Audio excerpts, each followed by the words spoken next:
Hello, പുതിയ വീഡിയോയിലേക്ക് എല്ലാവർക്കും സ്വാഗതം. ഇന്നൊരു 4 മണി പലഹാരം ഉണ്ടാകും. 4 മണിക്ക് മാത്രമല്ല, അത് എപ്പോൾ വെള്ളം കഴിക്കാം. നല്ല ഹെൽത്തിയാണ്. മക്കൾക്കൊക്കെ കൊടുക്കാന്നുണ്ടെങ്കിൽ പുറത്തുനിന്ന് കടകളിൽ നിന്നൊക്കെ മേടിച്ചിട്ട് കൊടുക്കുന്നതിനേക്കാളും ഏറ്റവും നല്ല പലഹാരം തന്നെയാണ് കേട്ടോ. ഈ നട്ട്സും കാര്യങ്ങളൊക്കെ ഒരുപാട് ഇടുകയെന്നുണ്ടെങ്കിൽ നല്ല ഹെൽത്തി ഫുഡുമാണ്. അപ്പോൾ എന്തായാലും നമുക്ക് വീഡിയോയിലേക്ക് പോകാം. ആദ്യമായിട്ട് കാണണമെന്നുണ്ടെങ്കിൽ ചാനലൊന്ന് സബ്സ്ക്രൈബ് ചെയ്യാൻ മറക്കല്ലേ. അപ്പോൾ അത് ആദ്യം അരി ഒന്ന് കഴുകി എടുത്തിട്ടുണ്ട് കേട്ടോ. കഴുകിയിട്ട് തന്നെ ചെയ്യാം കേട്ടോ. അതിപ്പോൾ പലയിടത്തൊക്കെ ഇട്ടിട്ട് വരുന്നതല്ലേ. മട്ടേരിയാണ് കുറച്ചുകൂടി നല്ലത് കേട്ടോ. ഇതിപ്പോൾ എൻ്റെ കയ്യിൽ അതില്ലാത്തതുകൊണ്ട് ഞാൻ ജയ റൈസാണ് എടുത്തിരിക്കുന്നത്.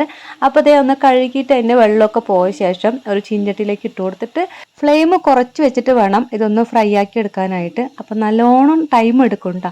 അപ്പോൾ ഇടയ്ക്ക് നിങ്ങൾക്ക് ക്ഷമയില്ലാത്തവരാണെന്നുണ്ടെങ്കിൽ ഇടയ്ക്ക് കൂട്ടിയിട്ടും കുറച്ചിട്ടൊക്കെ വെച്ചിട്ട് ഇതൊന്ന് ഫ്രൈ ആക്കി എടുക്കുക. അപ്പോൾ അതിൻ്റെ ഇടയിൽ ഞാൻ 2 ഏലക്കയും കൂടി ഇട്ട് കൊടുത്തിട്ടുണ്ട് കേട്ടോ. അതാകുമ്പോൾ ഇതിൻ്റെ കൂടെ കിടന്ന് ചൂടാവുകയും ചെയ്യും. അപ്പോൾ പൊടിക്കുമ്പോൾ ഈസി ആയിട്ട് പൊടിഞ്ഞ് കിട്ടിക്കോളും.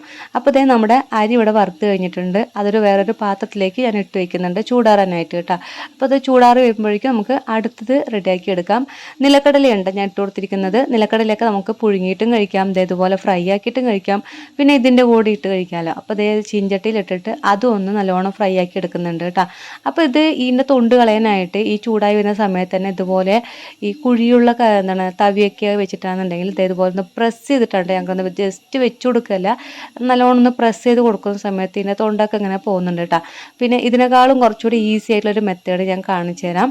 അപ്പോൾ അതേ നമ്മുടെ കടലയൊക്കെ നല്ലോണം ഒന്ന് ഫ്രൈ ആക്കി ഇട്ടിട്ടുണ്ട്. ഇതൊരു പാത്രത്തിലേക്ക് മാറ്റിയിട്ടുണ്ട് കേട്ടോ. ഇത് ചൂടോടുകൂടി തന്നെ നമുക്ക് തൊണ്ട് കളയാനുള്ള ഒരു പരിപാടി കാണിച്ചു തരാം കേട്ടോ. നല്ലതുപോലെ ചൂടായത് കൊണ്ട് തന്നെ ഇതുപോലെ തന്നെ കൈ കൊണ്ടൊന്ന് ആക്കുമ്പോഴേക്കാണ് തൊണ്ട് കൊണ്ട് കേട്ടോ. അപ്പോൾ നമുക്കിത് ഓരോന്നും തൊണ്ട് കളയാൻ എങ്ങനെ ചെയ്യാൻ നടക്കില്ല, കുറേ ടൈമും. അപ്പോൾ ഇതുപോലെ നല്ലൊരു തുണി എടുക്കുക. എന്നിട്ട് നമ്മുടെ കടല മുഴുവൻ അതിലേക്ക് കൊട്ടി കൊടുക്കുക കേട്ടോ. കൊട്ടി കൊടുത്തിട്ട് ഇതൊന്ന് കൂട്ടി പിടിച്ചെടുക്കുക. അതായത് തുണി ഇതുപോലെ ഒന്ന് ആക്കിയെടുത്ത ശേഷം ഇത് നല്ലോണം കൗണ്ടർ ടോപ്പിലിട്ടിട്ട് ഉരച്ചിട്ടോ കൈ കൊണ്ടൊന്ന് കശക്കിയിട്ടോ ഇങ്ങനെ ആക്കുക എന്നുണ്ടെങ്കിൽ ഒരുമിച്ച് ഇതിൻ്റെ തൊണ്ട് മൊത്തം പൊയ്ക്കോളും കേട്ടോ.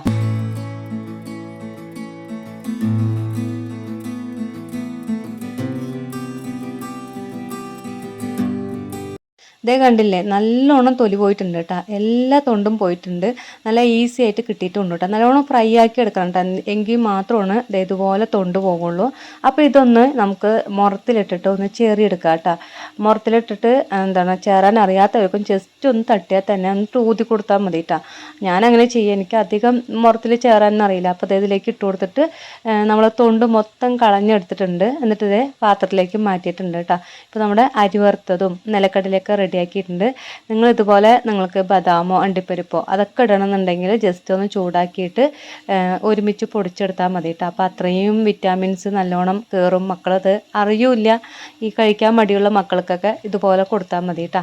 അപ്പോൾ ഞാൻ മിക്സിയുടെ ജാറിലേക്ക് ആദ്യം അരി വറുത്താണ് ഇട്ട് കൊടുക്കുന്നത് കേട്ടോ. ഇതുപോലെ റവൻ്റെ ആ ഒരു തരി ഉണ്ടാവില്ലേ, ആ ഒരു തരി പോലെ ആയിരിക്കണം അത് പൊടിച്ചെടുക്കേണ്ടത്. എന്നിട്ട് അത് പൊടിച്ചെടുത്ത ശേഷം അതിലേക്ക് നിലക്കടല ഇട്ട് കൊടുത്തു. ശർക്കര ഞാൻ അങ്ങനെ പൊടിയാക്കി എടുത്തിട്ടുണ്ടായിരുന്നു, അതും തേങ്ങയും കൂടി ഇട്ട് കൊടുത്തിട്ട് ഇതൊന്നുകൂടി നമ്മൾ പൊടിച്ചെടുക്കുന്നുണ്ട് കേട്ടോ. നിങ്ങൾക്ക് നെയ്യ് ഇഷ്ടമാണെന്നുണ്ടെങ്കിൽ, നെയ്യിൻ്റെ ഫ്ലേവർ ഇഷ്ടമുള്ളവർ ഇതിലേക്ക് 1-2 ടേബിൾ സ്പൂണ് നെയ്യൊക്കെ ഒഴിച്ചു കൊടുത്തിട്ട് കുഴക്കാറുണ്ടെങ്കിൽ അങ്ങനെയും. പക്ഷേ എനിക്കെന്തോ അത് ഇഷ്ടപ്പെട്ടില്ല, അതുകൊണ്ട് ഞാൻ നെയ്യ് ഒഴിച്ചു കൊടുത്തിട്ടില്ല കേട്ടോ.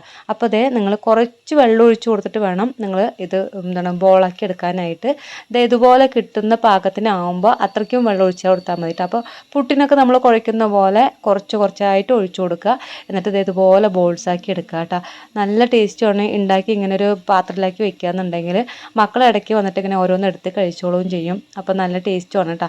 അപ്പോൾ നമ്മുടെ ചാനൽ ആദ്യമായിട്ട് കാണുന്നില്ലെന്നുണ്ടെങ്കിൽ ചാനൽ സബ്സ്ക്രൈബ് ചെയ്യാൻ മറക്കരുത്. വീഡിയോ ഇഷ്ടപ്പെടുകയാണെങ്കിൽ ലൈക്കും